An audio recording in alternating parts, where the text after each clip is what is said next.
Hey, what's going on there, everybody? Protein bar review guy here with another bar. And up today we have this Luna.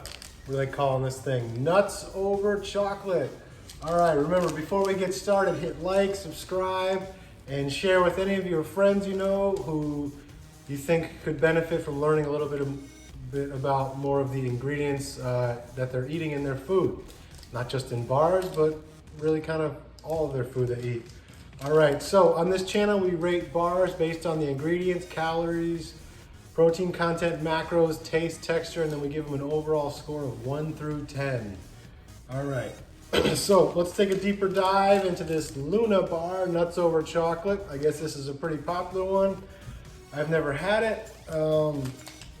Their advertising, marketing on the front is, it's gluten-free, non-GMO, made with organic oats and cocoa.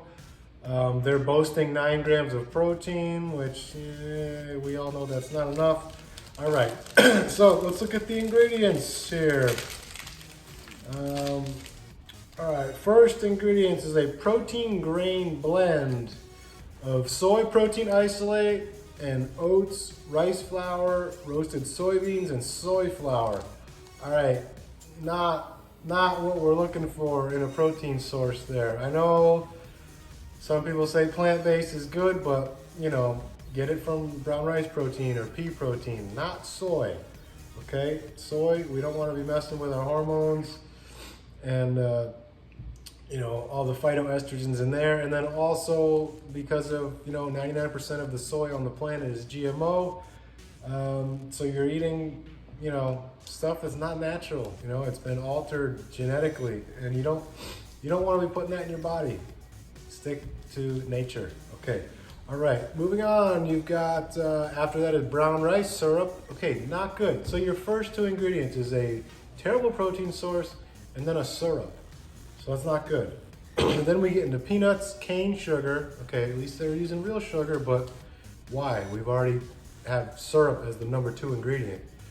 Then we get to peanut butter, chicory fiber, syrup. Okay, more syrup. Vegetable glycerin, peanut flour, palm kernel solids, high oleic sunflower oil, natural flavors, which we're not allowed to know what that is. It could be anything.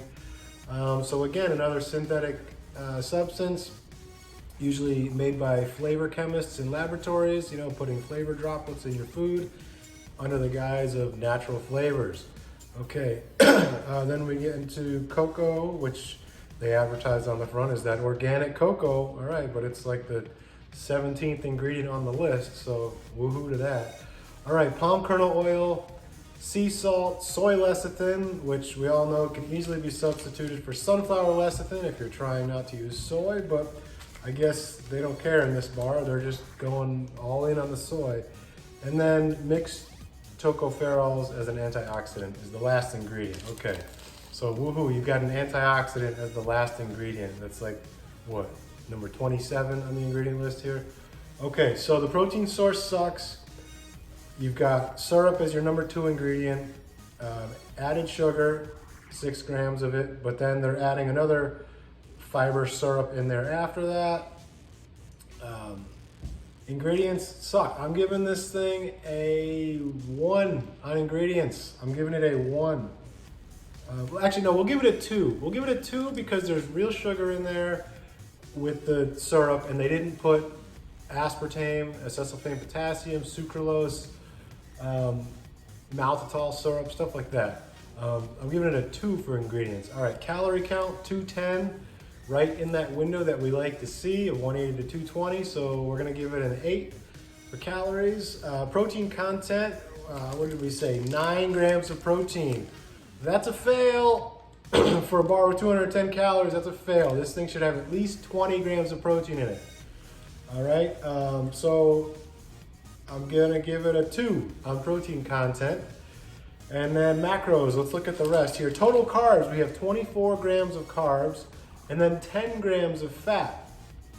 Okay, so the fat is 9 calories a gram. We have 10 grams of it, so that's 90 calories. So almost half of this bar is fat.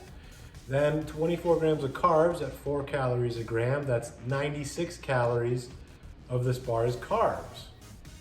Okay, so and then protein 9 grams at 4 calories per gram. That's 36 calories of protein. In a 210 calorie bar, you have 36 calories from protein. That's it. So macros on this, I'm giving it a 1 because that's terrible. And they're calling this a protein bar. Or no, sorry, they're calling it a whole nutrition bar. Okay, I guess I shouldn't be too harsh. But the macros still suck. I'm giving it a 1. All right, let's see how it tastes.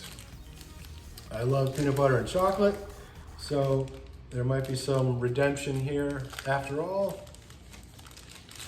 All right, so look at this thing. It's got a lot going on there. You've got, kind of looks like a big granola bar, but then you have a solid layer of chocolate on the bottom of that.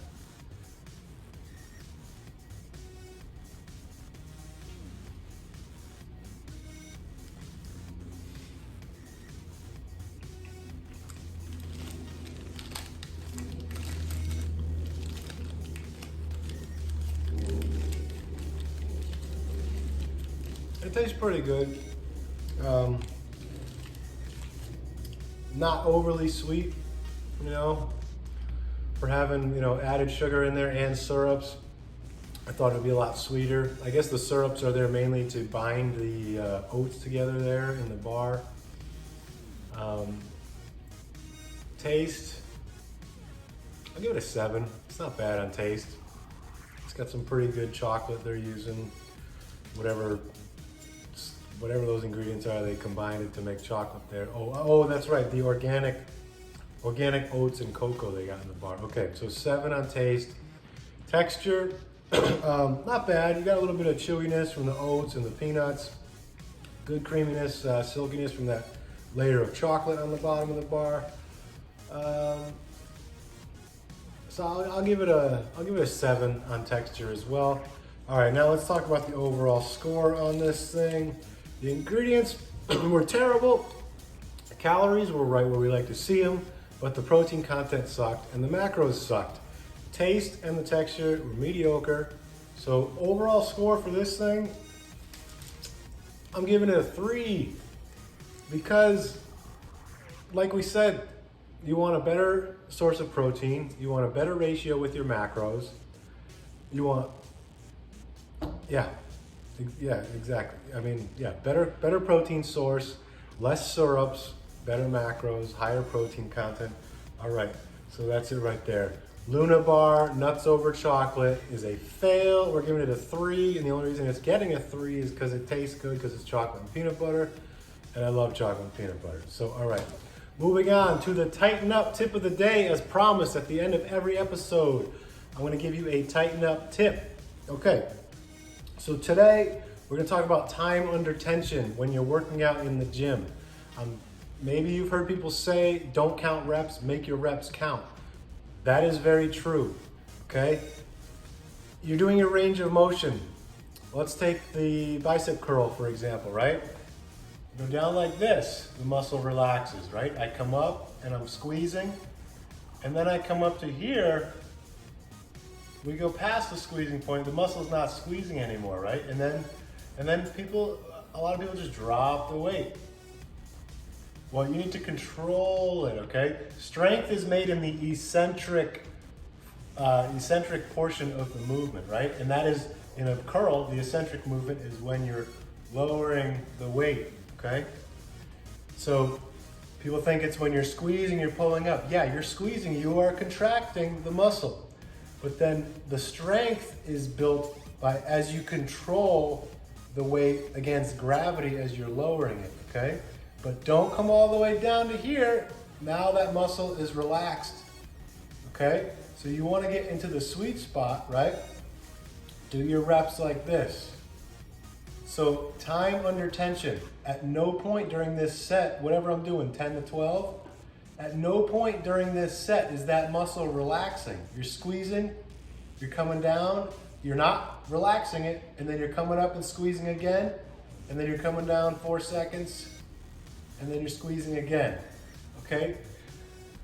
This can work for every exercise you're doing in the gym, whether it's bench press or rows, whatever, right? Keep the time under tension. Find that sweet spot in the range of motion and don't go too far down, don't go too far up, because the muscle's relaxing on either end. You want to stay in that zone where the muscle is squeezing and do your set like that. Try to do 45 seconds under tension. You can use a timer. That's what I do every day, and it works. And it hurts, okay? You gotta fight the clock. When your muscles are telling you stop, stop, stop, stop, stop, you're like, no, I got 10 seconds left. Hold it, squeeze, hold it, squeeze. It's gonna work, and it's gonna do wonders for your workouts. You're gonna get a better pump.